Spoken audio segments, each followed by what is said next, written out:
আসসালামু আলাইকুম। আজ আপনাদের মাঝে হাজির হলাম পিৎজা তৈরির রেসিপি নিয়ে।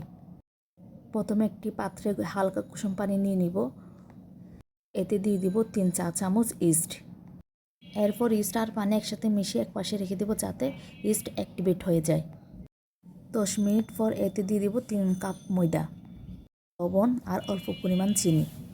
এরপর ভালোভাবে মাখিয়ে উপাদান একসাথে মিশিয়ে নিব। এরপর এতে অল্প অল্প পানি মিশিয়ে একটা ডো তৈরি করে নিব। মাংস, সস আর ইস্ট এই 3টে উপাদান বাসায় থাকলে আপনারা সহজে এই রেসিপি বানাতে পারবেন। এতে আর কোনো উপকরণ লাগে না, আর খেতেও বেশ মজা হয়। আপনাদের সাথে কথা বলতে বলতে আমার ডোটি কমপ্লিট হয়ে গেল।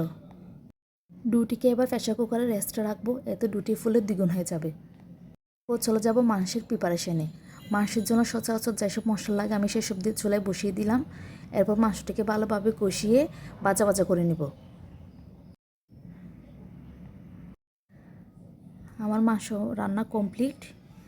এরপর চলে যাব পরবর্তী পর্যায়ে। ফিরে আসলাম 2 ঘন্টা পর। দেখেন ডোটি ফুলে দ্বিগুণ হয়ে গেল। এরপর এটাকে সামান্য মতে ভিতরে বাতাসটা বের করে দিব। আমার 3 কাপ ময়দা ছিল, এটাকে আমি 2 ভাগ করে নিব যাতে 2টা পিৎজা তৈরি করতে পারি। আমি পিৎজা তৈরির ট্রেতে সামান্য তেল মাখিয়ে নেব।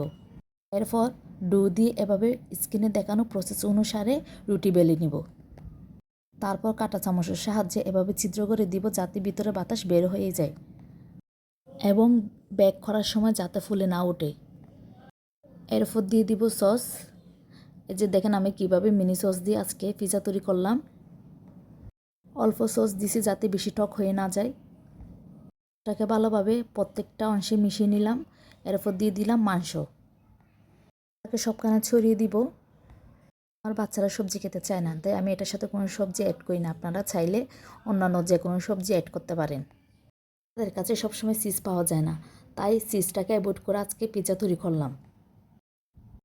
আমার 2টা ট্রে কমপ্লিট। এবার চুলায় বসিয়ে দিব। মিডিয়াম থেকে লো আঁচে গড়ি ধরা 20 থেকে 25 মিনিট বেক করে নিব। এই যে আমার পিৎজার ফাইনাল লুক। এতে কিন্তু রেস্টুরেন্টের চেয়ে কোনো অংশ কম হয় নাই, খুব ভালো হয়েছে। আজ এ পর্যন্ত, ভালো থাকবেন সবাই। আসসালামু আলাইকুম।